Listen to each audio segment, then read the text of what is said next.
conscience dans notre génération que nous avons bien besoin d'être remplis du Saint-Esprit. Voilà. Sans l'action du Saint-Esprit dans notre vie, il serait difficile de faire l'œuvre de Dieu, difficile de faire la volonté de Dieu, difficile de remporter les défis. Nous arrivons dans une génération où l'Église fait face à toutes sortes de défis qui sont de plus en plus grands et qui sont de plus en plus difficiles à atteindre par rapport à toute la persécution que nous pouvons voir. L'heure vient, nous ne pourrons plus travailler.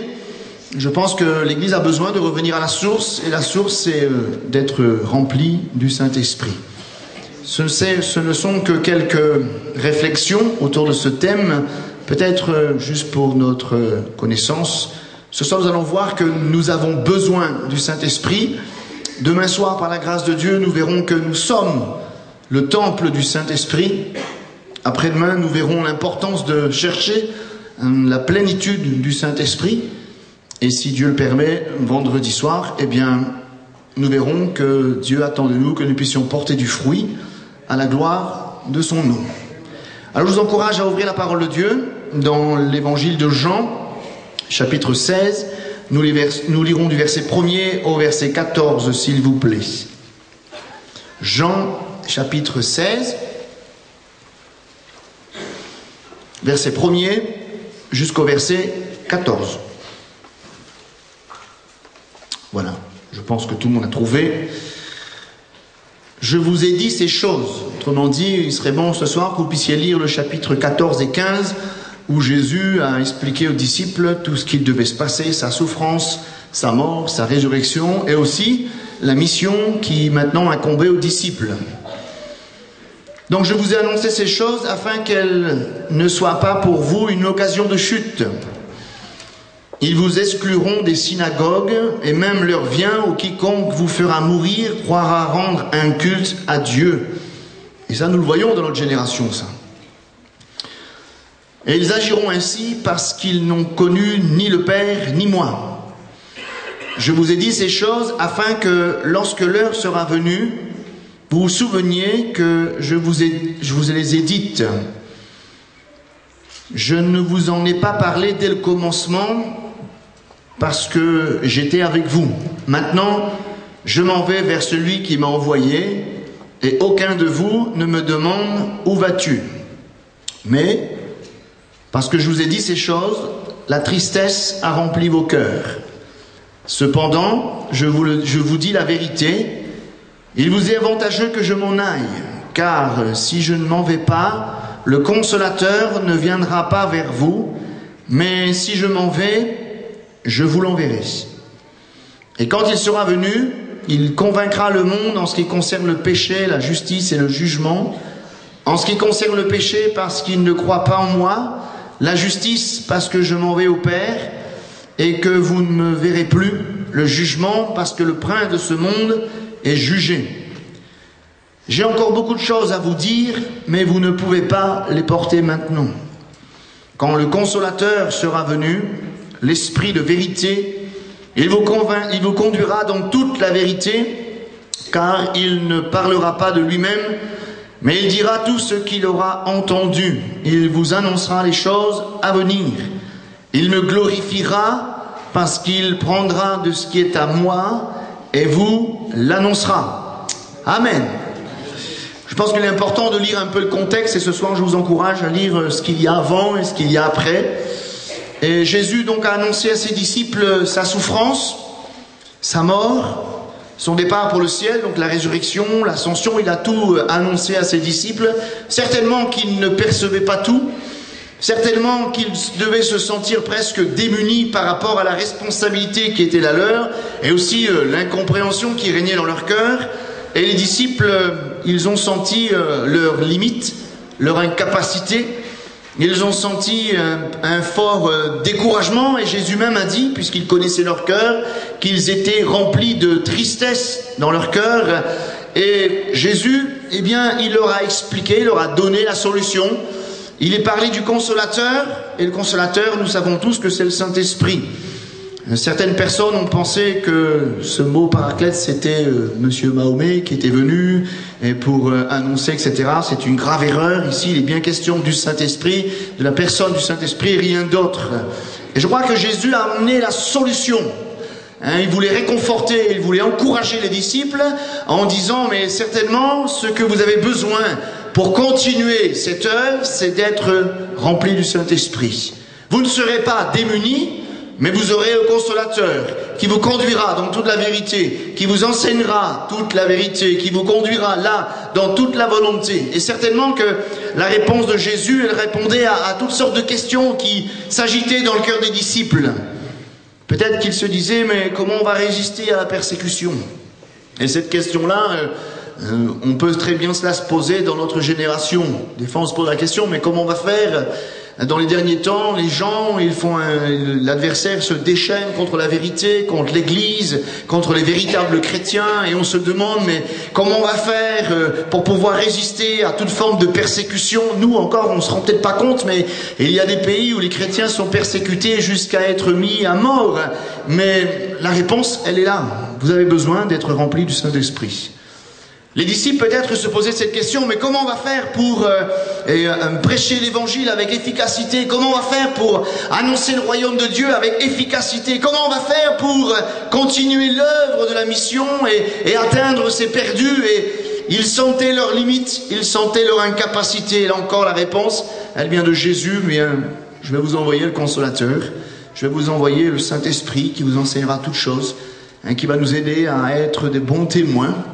Et parfois on se pose cette question aussi dans notre génération, mais comment on va faire? J'ai la langue un peu embarrassée, j'arrive pas trop à témoigner, je suis gêné, je manque de conviction, et parfois eh bien on se décourage et on finit par plus témoigner parce qu'on ne se sent pas à la hauteur. Mais la réponse, pour pallier à ce manque de spontanéité, d'énergie, d'enthousiasme, de zèle dans le témoignage, eh bien, c'est d'être rempli du Saint-Esprit.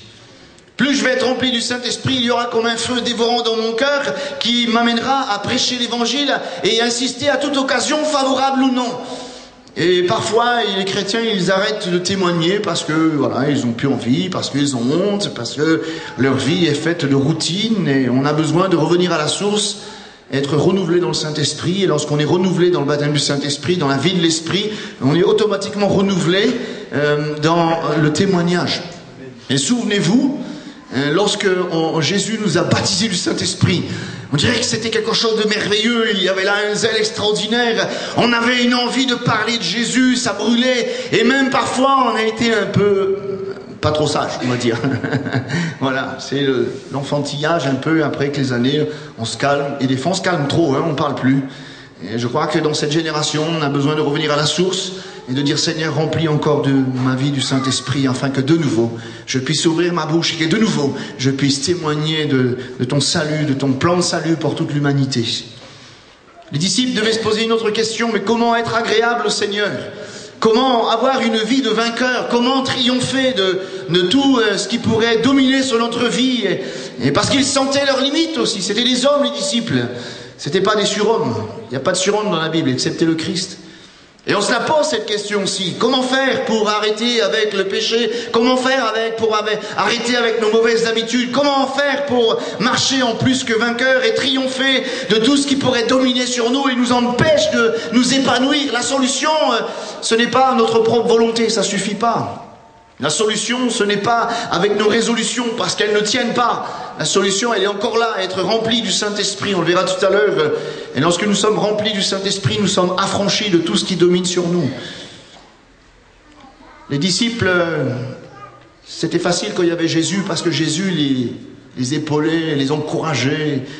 Et ils prenaient même la place quand ils ne pouvaient pas faire certaines choses, comme à un moment donné ils étaient confrontés à un enfant qui était possédé et puis ils n'ont pas plu. Et Jésus a dit, mais laissez, hop, il a pris le devant, il a pris la relève et il a fait ce que les disciples n'ont pas pu faire. Bon, il a tiré une leçon, mais je crois qu'on peut se poser cette question aussi. Comment faire pour triompher de ma timidité?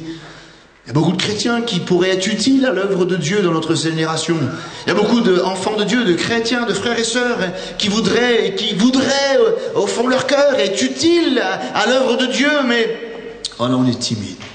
Utile dans les dons spirituels, utile dans le témoignage, utile dans un talent, un don particulier que Dieu aurait donné pour l'édification commune, mais parce qu'on est timide, parce qu'on a peur, alors on étouffe ce qu'on a reçu de la part de Dieu, alors on a une vie complètement meurtrie, on est frustré, on est découragé, parce que la timidité nous bloque. Comment faire? La réponse, elle est encore là. Vous avez besoin d'être rempli du Saint-Esprit. Alléluia. Parce que lorsque nous sommes baptisés du Saint-Esprit, ce n'est pas un esprit de timidité que nous avons reçu, mais un esprit de force, un esprit d'amour et de sagesse. Alléluia. Comment pouvoir résister à toutes sortes de tentations? Comment pouvoir résister aux puissances des ténèbres? Eh bien, c'est là encore être rempli du Saint-Esprit. Et devant nos responsabilités, devant la mission que Dieu nous a donnée, combien on se sent démuni, on se sent... Je crois que c'est à partir de ce moment-là que Jésus est travaillé, en fin de compte. Quand on dit qu'on est capable, ça veut dire qu'on n'est pas capable de grand-chose. Et le Seigneur, il préfère voir cet état d'esprit dans notre cœur et dire « Mais je ne suis pas capable, je me sens faible, je me sens craintif, je me sens démuni. » Alors là, le Saint-Esprit va nous équiper. Là, il va nous investir d'une autorité qui n'est pas la nôtre. Et je pense que devant nos faiblesses, devant, je dirais, nos lacunes, nos limites, Jésus a dit aux disciples, et il nous dit à nous, il est avantageux que je m'en aille car je m'en vais. Le Consolateur viendra vers vous, hein, et il vous enseignera toutes choses. Et voilà la réponse face à toutes nos inquiétudes. Voilà la réponse face à toutes nos incapacités, nos faiblesses, nos craintes, nos peurs. On a besoin de se tenir au pied du Seigneur, de le supplier de nouveau, de nous remplir du Saint-Esprit. Pas simplement nous, mais toute l'Église, tout le peuple de Dieu, dans toute cette génération, dans même l'Église universelle. Pas simplement, des fois on a une petite vision de notre petite Église locale, mais il faudrait que le Seigneur enlève les écailles de nos yeux. Et on doit supplier le Seigneur d'arroser son Église et de nouveau de le remplir. Il est capable de ranimer la flamme. Voilà, je pense qu'il est capable de ranimer la flamme. Et nous avons besoin d'être remplis du Saint-Esprit, car sans lui, sans le Saint-Esprit dans notre vie, sans l'action du Saint-Esprit dans notre vie, on ne peut pas triompher, on ne peut pas être efficace, on ne peut pas accomplir pleinement la volonté de Dieu, on ne peut pas remplir et accomplir la mission que Jésus nous a donnée. Le prophète Ésaïe, il a peut-être parlé aussi par prophétie, il dira, mais ce n'est ni par la force, ni par la puissance, ni par la force, mais par mon esprit, dit l'Éternel des armées. Je crois que nous avons besoin de prendre conscience que, aux yeux de Dieu, c'est vrai qu'il n'est pas indifférent à nos soucis quotidiens, rassurez-vous, mais ce n'est pas la priorité pour lui. Je ne dis pas qu'il est indifférent à nos soucis, à nos problèmes, parce qu'il est un Père rempli d'amour. Il n'est pas injuste pour nous laisser dans nos déboires, c'est pas ça. Et au-delà de nos problèmes, au-delà de nos souffrances, je pense que la préoccupation de Jésus dans cette génération, c'est vraiment de remplir l'Église du Saint-Esprit. Des fois, nous, on bloque par rapport à un souci et on va être omnubilé, on va être hypnotisé par un souci, par un problème, par une épreuve, par une souffrance, et on oublie l'essentiel. Vous êtes d'accord avec moi que pour Jésus, l'essentiel, c'est que nous soyons une armée remplie du Saint-Esprit pour être efficace. Et si on s'arrête à un problème, à une difficulté, à une querelle, à une souffrance, eh bien, on va stagner, on va s'arrêter et on va oublier l'essentiel. Je crois que l'essentiel, c'est d'être rempli du Saint-Esprit pour pouvoir faire l'œuvre de Dieu. Je reste convaincu que dans notre génération, ce que nous avons besoin, ce n'est pas des méthodes, ce n'est pas une méthode ou des méthodes ou apprendre l'évangile par cœur, mais on a vraiment besoin d'être rempli du Saint-Esprit. Nous devons supplier le Seigneur. Et comme dit dans l'Ancien Testament, ce verset que nous connaissons certainement tous, si mon peuple sur qui est invoqué mon nom s'humilie, prie, cherche ma face, je lui pardonnerai son péché, je guérirai son pays. Et c'est par nous que ça va se faire. Si nous revenons à la source pour être remplis du Saint-Esprit. Et pour être rempli du Saint-Esprit, il faut d'abord commencer par le baptême du Saint-Esprit. Et je voudrais vous dire que le baptême du Saint-Esprit, c'est pas lorsqu'on reçoit Jésus, on reçoit l'Esprit de Christ. Ça, c'est l'esprit d'adoption par laquelle nous crions Abba Père. Mais la Bible nous montre bien que le baptême du Saint-Esprit, le signe initial du baptême du Saint-Esprit, c'est le parler en langue. Et pour recevoir le baptême du Saint-Esprit, il faut faire attention, il faut se préparer en fin de compte. Il faut veiller à l'état de notre âme, à notre état d'esprit.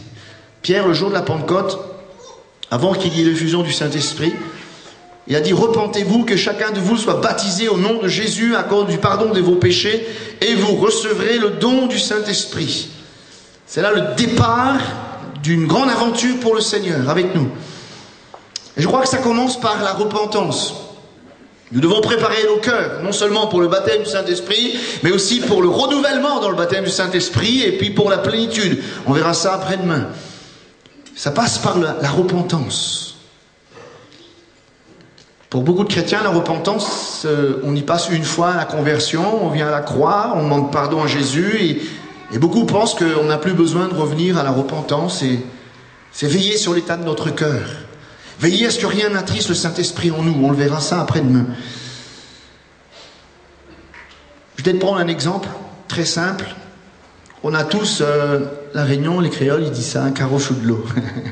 Un tuyau de l'eau, hein, voilà. Vous ouvrez le robinet, l'eau sort.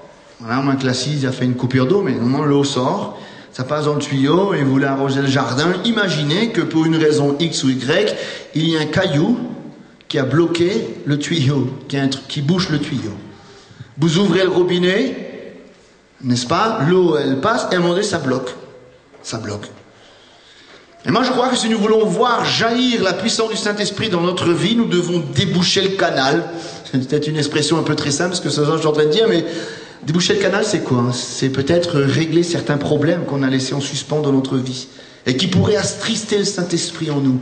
Le manque de pardon, par exemple. Je vous racontais un témoignage. Il y a quelques années, on avait fait, à l'étang Salé, 3 soirées sur le baptême du Saint-Esprit, et il y avait des ados qui étaient baptisés du Saint-Esprit, c'était extraordinaire. Et puis il y avait mon neveu qui venait se convertir, et il était là, tous les soirs il venait, il parlait pas en langue, il était à la maison, et le soir on priait pour lui, il parlait pas en langue, il était triste. Un jour, j'ai pris l'audace de lui dire, il faut que tu débouches le canal. Il m'a regardé, il me dit, mais quoi, tonton, quoi? Ben, j'y vais prier le Seigneur, il va te montrer. Et effectivement, ses parents avaient divorcé, il n'avait jamais pardonné à sa mère. Et dans la chambre, il s'est mis à genoux, il a pardonné à sa maman devant le Seigneur, au même instant qu'il a commencé à dire, pardon Seigneur, je te demande pardon pour ma mère, que j'ai eu de la haine dans mon cœur. Et au même moment, il s'est mis à parler en langue. Il a débouché le canal. Oui, c'est vrai pour le baptême du Saint-Esprit, mais c'est vrai pour la puissance du Saint-Esprit. C'est vrai pour l'action du Saint-Esprit. Il y a tellement de choses qui peuvent attrister le Saint-Esprit. Le manque de pardon. Le manque de pardon. Il y a plein de frères et sœurs, parfois, j'espère pas trop, qu'ils vivent avec des rancunes, de la haine dans leur cœur, mais ça attriste le Saint-Esprit. Et on ne peut pas accomplir l'œuvre de Dieu d'une manière parfaite, et avec beaucoup de, je dirais, de puissance et d'autorité, de réussite, parce que tout se fait par la puissance du Saint-Esprit. Et là, ça bloque l'action de Dieu. Je crois que, comme dit Pierre, repentez-vous, que chacun soit baptisé au nom de Jésus. Le baptême, c'est l'engagement d'une bonne conscience devant Dieu. Je crois que si nous voulons garder l'influence du Saint-Esprit dans notre vie, nous devons toujours garder une bonne conscience devant Dieu. Et être entier. Vous pensez qu'il peut y avoir une action puissante du Saint-Esprit dans l'Église? Si l'Église, enfin l'Église c'est nous, hein, c'est moi, c'est vous. Si on a un pied dans le monde et un pied avec le Seigneur, moi je crois que l'esprit du monde attriste le Saint-Esprit. Jacques dira, si quelqu'un aime le monde, il se fait et il se rend ennemi de Dieu. Et il attriste le Saint-Esprit en lui. Et nous attristons, ça fait que l'action du Saint-Esprit ne peut pas se faire correctement et on est moins efficace si on commence à aimer les choses du monde, l'esprit du monde. Comment voulez-vous avoir de l'ardiesse pour le Seigneur, l'ardiesse pour témoigner, de l'ardiesse pour marcher dans la sanctification? Tout est ralenti, tout est ralenti. Veille sur ton cœur plus que toute autre chose, dit la parole de Dieu. Et nous devons veiller sur notre cœur afin que rien ne prenne la place du Seigneur. Et si nous sommes tout entiers à lui, je crois qu'il y aura une pleine action du Saint-Esprit dans notre vie. Et puis il faut le vouloir aussi. Dieu ne s'impose pas. Dieu ne s'impose pas. Il faut avoir soif. Si quelqu'un a soif, qu'il vienne et qu'il boive. Il faut avoir soif. Est-ce qu'on a soif d'un plein renouvellement dans le baptême du Saint-Esprit? Est-ce qu'on a soif de voir au milieu de l'Église l'action du Saint-Esprit, déjà dans ma vie, dans mon foyer, dans mon couple, et ensuite dans l'Église? D'abord dans ma vie. ensuite dans mon couple, ensuite dans ma famille, ensuite dans l'église, ensuite à la Réunion et ensuite dans le monde. Hein? Est-ce qu'on a soif de voir ce renouvellement? Et sinon, il y a beaucoup de gens qui tombent dans la routine, c'est bon, voilà, tranquille, on suit le mouvement, voilà, on est là, on écoute, on repart, on reçoit de belles prédications, alléluia, ça nous fait du bien. Ouais, vous pensez pas que Jésus veut qu'on aille un peu plus loin? Qu'on soit rempli du Saint-Esprit, qu'on soit des flammes de feu pour notre génération, qu'on soit des témoins puissants. Voilà. Parce qu'il y a une chose qui est importante. Pourquoi? Vous pensez pas que c'est important de savoir pourquoi Jésus veut nous remplir du Saint-Esprit? Est-ce que c'est simplement pour parler en langue et exercer les dons spirituels? C'est déjà pas mal, hein, de parler en langue. Celui qui parle en langue, l'apôtre Paul dit qu'il s'édifie lui-même. C'est formidable de s'édifier. Et puis en plus, si le Seigneur veut bien se servir de nous pour l'édification commune, on pourra communiquer quelques dons spirituels, c'est extraordinaire. Mais pourquoi Jésus veut nous remplir du Saint-Esprit? Je ne suis pas allergique aux chorales, mais je ne pense pas que ça soit pour faire des chorales. C'est beau les chorales. C'est bien. Jésus ne nous remplit pas du Saint-Esprit pour faire des belles comédies musicales. Ça va plus loin que ça quand même. Je crois que Jésus veut nous remplir du Saint-Esprit pour que nous soyons des témoins. Il l'a dit, vous recevrez une puissance sur vous et vous serez mes témoins. Formidable, non? Il ne faut pas rater le but. Le but. Est-ce qu'on a soif d'être des témoins Ça fait combien de temps que vous n'avez pas témoigné, par exemple? Réfléchissez ce soir. Réfléchissons, je me mets avec vous. Hein? C'est bon de se remettre en cause. Ça fait combien de temps qu'on n'a pas témoigné? Ça fait peut-être qu'on a un voisin, un collègue de travail qui est dans la panade et qui vous raconte vos problèmes et puis ben on lui dit rien. Ah, le Saint-Esprit est éteint. Hein. Je me rappelle quand je travaillais à Cora, il y avait un collègue qui était chrétien. Je ne savais même pas qu'il était chrétien. Puis un jour, quand j'étais pasteur, j'étais allé prêcher dans l'assemblée où il était. Je fais, oh, t'es là, t'es chrétien? Ben oui, ben il a étouffé. Voilà, il a étouffé. Il a étouffé sa personnalité ici. Moi, je crois que c'est important de savoir pourquoi Jésus veut nous remplir du Saint-Esprit. Et lorsque nous comprenons pourquoi, eh bien, on va permettre au Saint-Esprit d'œuvrer dans notre vie. C'est vrai que c'est pour être des témoins, mais c'est un peu plus loin, ça va un peu plus loin quand même. Je voudrais vous encourager à ouvrir la Bible dans Romains 8. On ne va pas lire tout le chapitre, mais laissez le chapitre ouvert, on va voir quelques versets. Et là, dans ce chapitre, il est question de l'action du Saint-Esprit. Et le Saint-Esprit est cité 9 fois dans ce chapitre. Et il nous donne 9 facettes de l'œuvre du Saint-Esprit dans la vie du chrétien. Je vais le voir très simplement avec vous. Vous avez trouvé le chapitre 8 de Romains. Voilà. Romains 8, le verset 2. En effet, la loi de l'Esprit de vie en Jésus-Christ m'a affranchi de la loi du péché et de la mort. Voilà une belle action du Saint-Esprit dans notre vie. Si on le laisse agir, si on ne l'attriste pas, si on s'abandonne à lui, il va nous aider à triompher de la loi du péché. Et comprenons ce soir que ce n'est pas par nos forces, nos résolutions, qu'on va pouvoir triompher du péché, parce que la loi du péché n'est plus forte que nous. Paul dira, je vais faire le bien et je fais le mal que je hais, je fais le mal que je ne veux pas. Il y a une loi, c'est la loi du péché. Je crois que si on ne fait pas attention, nous serons sans cesse à nouveau vaincus par les mauvaises habitudes, par le péché qui est là. Ce qui est formidable quand on regarde les symboles du Saint-Esprit dans la Bible. Un des symboles, c'est le feu. Et souvent, je dis ça à l'étang salé parce qu'il y a beaucoup d'agriculteurs. Ben, autant penser, il y a des agriculteurs, ils vont comprendre ça. Quand il faut défricher un champ, ils mettent le feu. Chac, brûle tout. Toutes les mauvaises herbes, ils brûlent. 2-3 jours après, ils passent motoculteur. On dirait que la terre, elle est renouvelée. Hein, voilà. Dans Osée 10, il est dit, défrichez-vous un champ nouveau.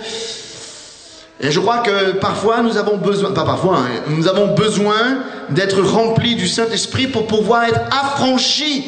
C'est le péché. Le péché, c'est manquer le but. C'est comme une hémorragie dans notre vie. Quand on pratique le péché et on laisse le péché triompher de nous, il y a comme une hémorragie. Donc on perd de notre autorité, on perd de l'efficacité, on perd de notre enthousiasme, on perd de cette puissance. de cette force, on attriste le Saint-Esprit. Et le Saint-Esprit nous aide à être affranchis de la loi du péché. En fait, c'est une vie de liberté. Si je suis rempli du Saint-Esprit, j'ai part à cette vie de liberté. La liberté, c'est quoi la liberté? C'est de pouvoir dire non au péché. Ça, c'est la liberté. La liberté, c'est pas je fais ce que je veux. Non, la liberté, c'est de pouvoir dire non au péché. Et on a bien besoin d'être rempli du Saint-Esprit parce que la chair, mais c'est la chair qui nous fait pécher. Jamais le Saint-Esprit va nous pousser à pécher. Jamais, jamais, jamais. Dieu ne peut pas aller contre sa nature. Mais c'est la chair qui nous emmène à pécher, parce que la chair, elle aime le péché. Mais si je suis rempli du Saint-Esprit, bien, la vie de l'Esprit, elle va engloutir les œuvres de la chair. Et je crois que pour être renouvelé dans la vie du Saint-Esprit et faire mourir les œuvres de la chair, il y a un instrument qui est un instrument de mort, c'est la croix. De revenir à la croix et de confesser ses péchés. Il sera fidèle et juste pour nous pardonner, non seulement nous pardonner, mais aussi nous débarrasser, nous donner la victoire, et il va nous remplir du Saint-Esprit, et je crois qu'on aura plus de force. Regardez dans la Bible, il y a des expériences.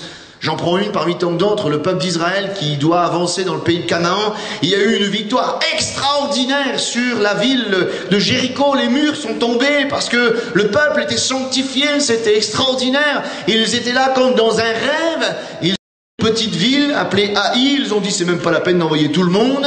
Ils ont pris un râteau, une grosse défaite. Pourquoi? Il y avait le péché au milieu d'eux. La nuée n'était plus là.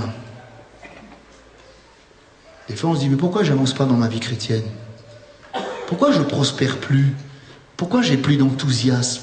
Pourquoi il n'y a plus la rosée? Vous savez, la rosée fraîche, comme oh, j'ai envie d'aller à la réunion, j'ai envie de servir le Seigneur, il y a du zèle et non de la paresse, il y a de l'enthousiasme, il y a l'envie. Et pourquoi j'ai plus ces choses?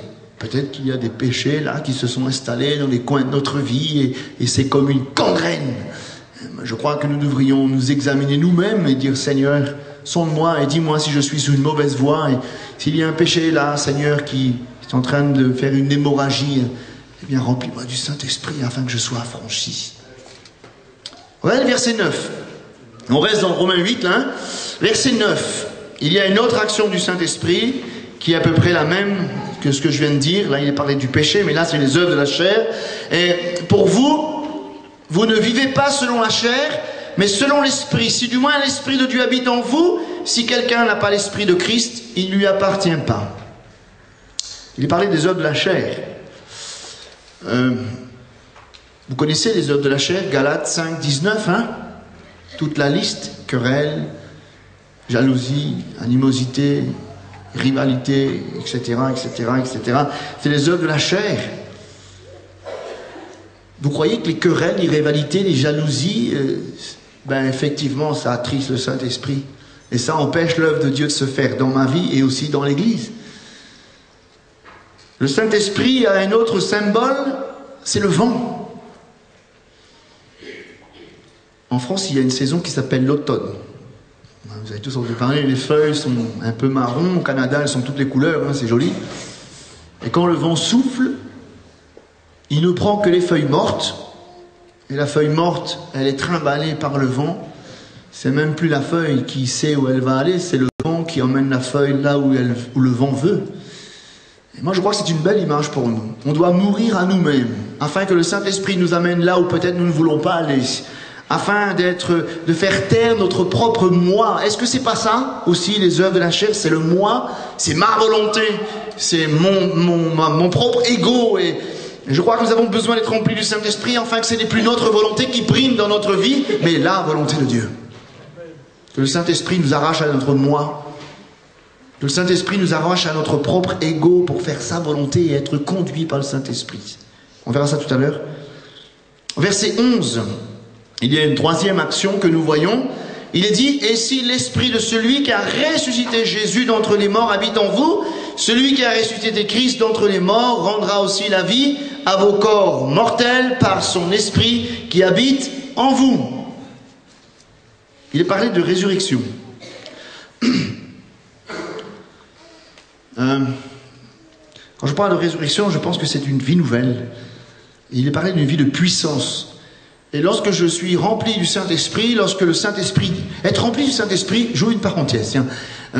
Être rempli du Saint-Esprit, c'est quoi? Est-ce que c'est parler en langue très fort et taper du pied, des mains? Une fois, j'avais quelqu'un dans mon assemblée qui, quand elle parlait en langue, elle tapait du pied, elle tapait des mains. Je dis, pourquoi tu fais ça, sœur? Parce que je suis rempli du Saint-Esprit. Je fais, waouh. Non, c'est pas comme ça. Être rempli du Saint-Esprit, c'est une qualité de vie qui glorifie le Seigneur et qui reflète la sainteté de Dieu. C'est une nouvelle vie, avec des nouvelles aspirations. On n'aspire plus aux choses de la terre, mais aux choses de l'Esprit, aux choses de Dieu, aux choses éternelles. On cherche d'abord le royaume de Dieu. C'est ça la vie nouvelle. Et lorsque je suis rempli du Saint-Esprit, j'entre dans une nouvelle dimension. Je veux m'attacher aux choses d'en haut. Il y a d'autres priorités. Vous savez pourquoi des fois les chrétiens ont des mauvaises priorités? Parce que, voilà, c'est pas le Saint-Esprit qui les dirige. Et en étant dirigé par le Saint-Esprit, on aura les bonnes priorités. Et les bonnes priorités, c'est quoi dans notre vie? C'est les priorités de Dieu. Voilà. Verset 14. J'avance un peu. Verset 14, Romains 8, une autre facette. Car tous ceux qui sont conduits par l'Esprit de Dieu sont fils de Dieu. Alors il est question d'être conduit. Conduit.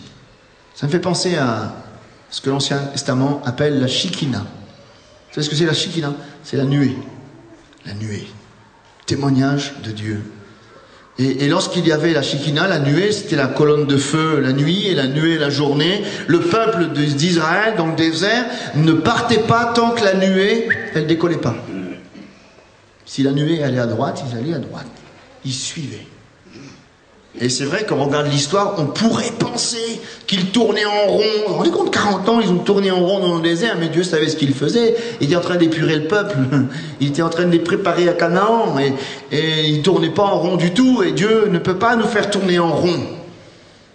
Mais il est préparé à faire des progrès. Et je crois que lorsque nous sommes remplis du Saint-Esprit, le Saint-Esprit nous conduit à entreprendre certaines choses, à faire certaines choses. Il nous conduit. Il nous conduit. Et je crois que nous avons besoin d'être conduits par le Saint-Esprit pour pouvoir faire l'œuvre de Dieu. Ça ne dépend pas de celui qui veut, celui qui court. On ne doit pas faire tout ce qui se passe par notre tête. Des fois, on a des bonnes intentions, mais ce n'est pas forcément la volonté de Dieu. Tiens, ça me fait penser à quelque chose. Lorsque le peuple d'Israël a ramené l'arche de l'Alliance, alors ils ont fait un char tout neuf. Déjà, ils n'avaient pas à le mettre sur un char parce que le Seigneur disait qu'il devait le porter. Et puis voilà que l'arche, il était un peu en train de palanquer, comme on dit.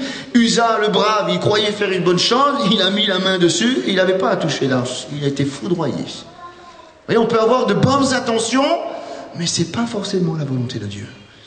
Mais en étant rempli du Saint-Esprit, le Saint-Esprit me conduit dans toute la vérité, me conduit dans la volonté de Dieu, me conduit dans le plan de Dieu. D'où l'importance de marcher par l'Esprit et non pas par la vue. Et je crois que c'est important de rechercher à être rempli du Saint-Esprit pour être conduit là où Dieu veut que nous soyons. Vous savez, lorsqu'on est là où Dieu veut que nous soyons, on est en bénédiction pour les autres. On est comme un oasis, on est comme en bénédiction pour les autres. Déjà, nous, on est bénis. Mais lorsqu'on est là où Dieu ne veut pas que nous soyons, nous sommes à côté. On se dessèche. Voilà, on se dessèche. Le verset 16, j'avance. L'Esprit lui-même rend témoignage à notre esprit que nous sommes enfants de Dieu. Voilà une autre facette de l'action du Saint-Esprit dans la vie du chrétien, lorsqu'il est rempli du Saint-Esprit. Le Saint-Esprit rend témoignage à notre esprit. C'est quand même rassurant, ça, non? Rassurant. Le Saint-Esprit nous rassure, nous console. Nous donne de l'assurance. Et je crois que le Saint-Esprit, quand il parle ici, il y a des choses qui ça ne s'explique pas, ça se vit. Il y a le témoignage du Saint-Esprit dans notre cœur que là, c'est bon ce que tu fais, c'est dans la volonté de Dieu. Même s'il y a une multitude qui se dresse contre nous, même s'il y a une multitude qui peut-être ne conçoit pas la même chose que nous, là on va essayer de vous décourager, mais il y a le témoignage du Saint-Esprit, là, c'est bon, Dieu est avec toi. Vous êtes d'accord avec moi, quand on a le témoignage de savoir que Dieu est avec nous, waouh, mais on ne s'arrête pas, on fonce, hein. Non pas comme des têtes en l'air, comme des mulets sans intelligence, mais on a le témoignage du Saint-Esprit que là on est dans le plan de Dieu, on a une vie pleine d'assurance, pleine d'assurance.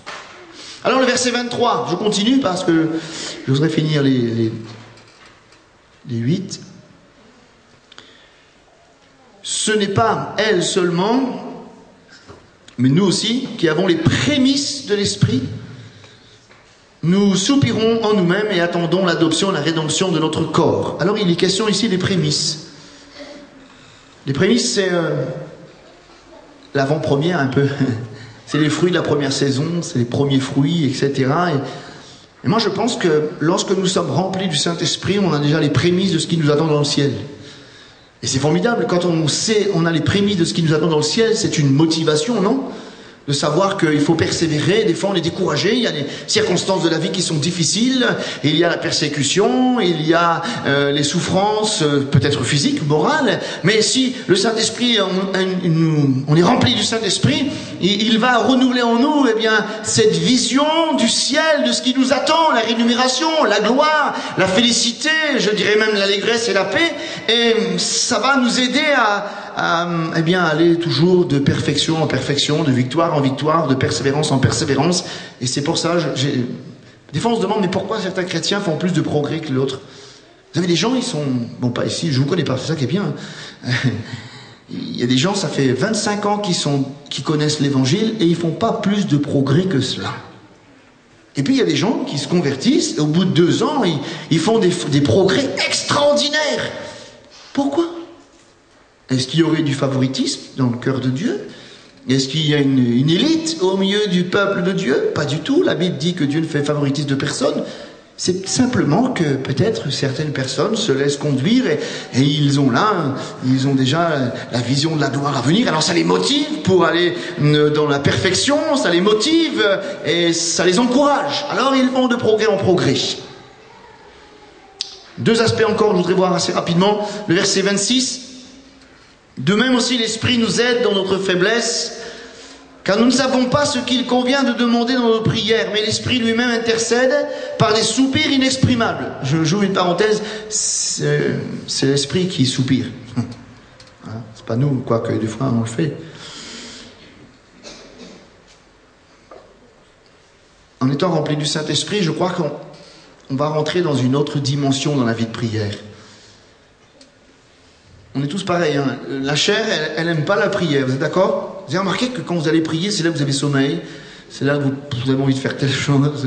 On est tous pareils, c'est comme ça. La chair n'aime pas la prière. Et lorsque je suis rempli du Saint-Esprit, je vais entrer dans une dimension d'intercession.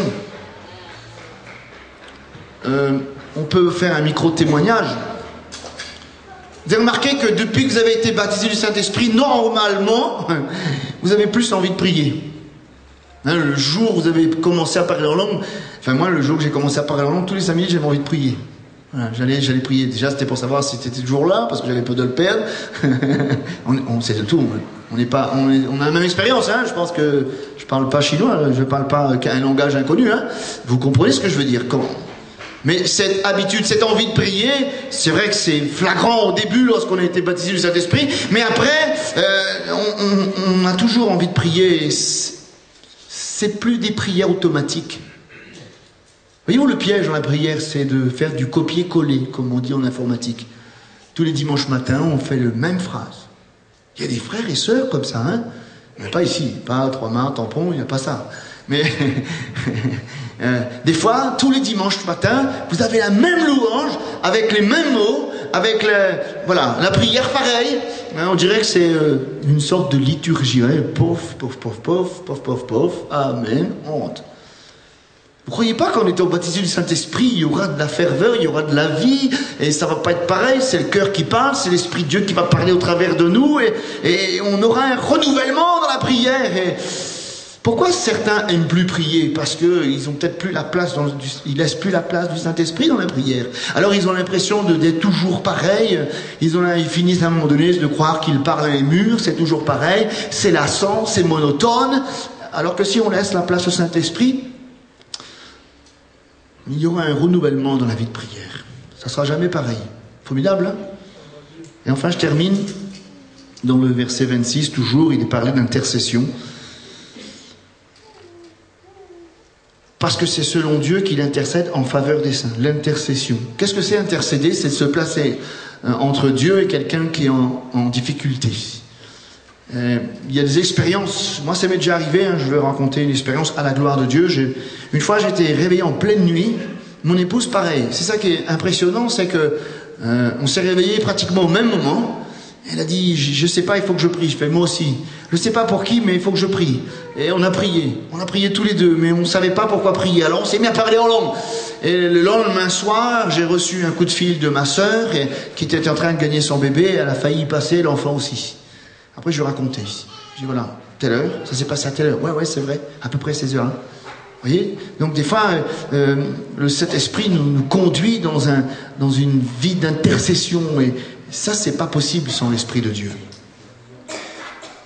Alors, je crois que les disciples, dans le contexte du texte qu'on a lu, les disciples, ils étaient un peu démunis. Les disciples, ils étaient un peu découragés. Ils sentaient le poids sur leur épaule. Mais Jésus leur a donné la solution. Le Saint-Esprit. En quelques mots, Jésus a dit, vous avez besoin d'être remplis du Saint-Esprit. Hein, on retrouve cette pensée dans les Actes des Apôtres, chapitre 1er, verset 8. Vous connaissez tous ce verset. Mais vous recevrez une puissance, le Saint-Esprit survenant sur vous, et vous serez mes témoins. Ça résume un peu tout ce qu'on vient de voir. Mais, le mais là, il est important. Hein. Le mais là, il est la réponse à toutes nos questions. Et dans le contexte de Acte 1, dis-nous quand ces choses vont arriver. Et ils sentaient aussi leur incapacité. Et Jésus a dit, mais, voyez-vous le mais de Dieu là? Ça veut dire, mais vous. Le petit mot vous là, il est important aussi. Ça veut dire que nous faisons partie du plan de Dieu et Dieu veut se servir de nous. Qui que nous soyons, des fois on dit, ouais, mais moi je suis pas parfait. Un jour quelqu'un vient me voir et me dit, mais moi je comprends pas. Je dis, mais qu'est-ce que tu comprends pas? Explique-moi. Et moi, je ne suis pas baptisé du Saint-Esprit, et lui, là-bas, il parle en langue, et il fait encore telle ou telle chose. Alors je dis, mais dis-moi, tu crois que le baptême du Saint-Esprit, c'est un diplôme de bonne conduite ou quoi? Hein, non, c'est pas parce qu'on est parfait, rassurez-vous, hein, ceux qui parlent en langue, ils ne sont pas parfaits, mais le fait d'être baptisé du Saint-Esprit, rempli du Saint-Esprit, nous aide à nous approcher de la perfection qui est le Christ. Voilà, tout simplement. Ça veut dire que même si on n'est pas parfait, ça ne veut pas dire qu'on est exclu du plan de Dieu. Mais vous, recevez. Ça veut dire que c'est pas nos efforts. Ça veut dire que c'est par grâce. Ça veut dire qu'il faut la foi. Et c'est la foi qui nous permet de recevoir. On reçoit quoi? Une puissance. Non pas n'importe quelle puissance. La puissance du Saint-Esprit qui est une personne. La personne de Dieu. Survenant sur vous. On voit bien l'image. Survenant sur vous. Extérieur, intérieur. C'est pas le fruit je dirais, de quelque chose qu'on va inventer. Non, ça vient. Voilà. Et vous serez. Ça veut dire qu'il y a un travail du Saint-Esprit. Ça veut dire qu'une fois qu'on est rempli du Saint-Esprit, baptisé du Saint-Esprit, on n'est pas encore. On va être façonné, on va être formé. Et vous serez quoi? Voilà, des témoins. C'est ce qu'on vient de dire tout à l'heure, hein? Des témoins. Et Jésus veut nous baptiser du Saint-Esprit pour qu'on puisse témoigner ici. Et moi, je crois que c'est une maladie qui touche nos églises aujourd'hui, c'est qu'on témoigne de moins en moins. On est dans notre petit patois Canaan, on est entre nous. On est bien entre nous, non? Quand on chante des cantiques, on prie, on loue le Seigneur, on se comprend, on a les mêmes combats, on a le même langage, alléluia. Et je crois que le défaut de l'Église, je ne critique pas quand je dis ça, hein, je me remets en question aussi, c'est peut-être qu'on s'est trop cloisonné, non? Moi, je vois qu'à la Pentecôte, les fenêtres de la chambre haute sont ouvertes. Il y avait la vision du monde. Et nous, on les a refermés. On est là entre nous, alléluia, on passe des bons moments sans. Non, hein, Jésus nous baptise pour être des témoins. À Jérusalem, je dirais à la maison, en Judée, dans mon travail, dans la Samarie, il y a peut-être dans ma région, et pourquoi pas un jour aux extrémités de la terre, ça c'est Dieu qui décide, hein, voilà.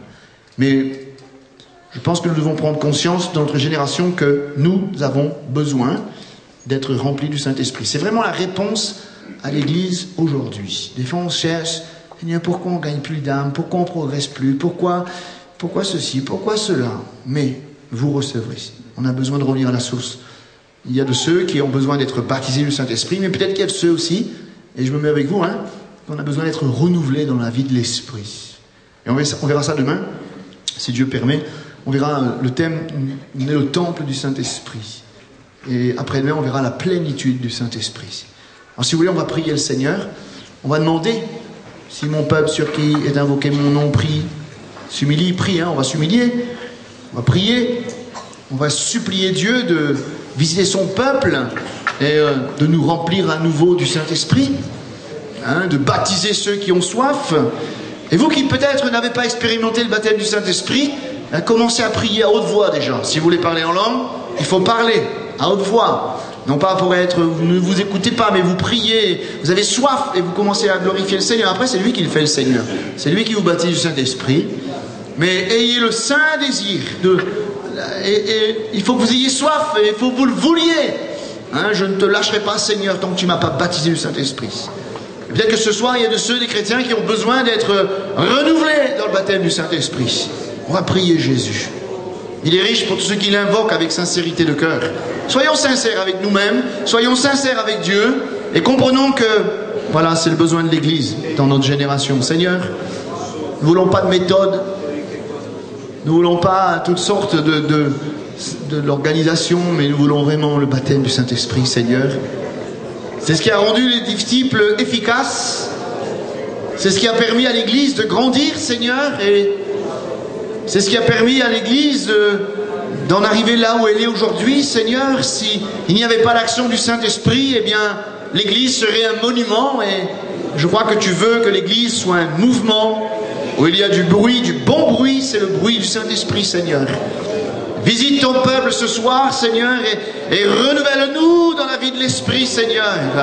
Oui, viens, Seigneur, nous soupirons après un renouvellement, Seigneur. Que notre vision soit plus grande, que nous ayons soif de parler de toi, Seigneur. Que nous ayons soif, Seigneur.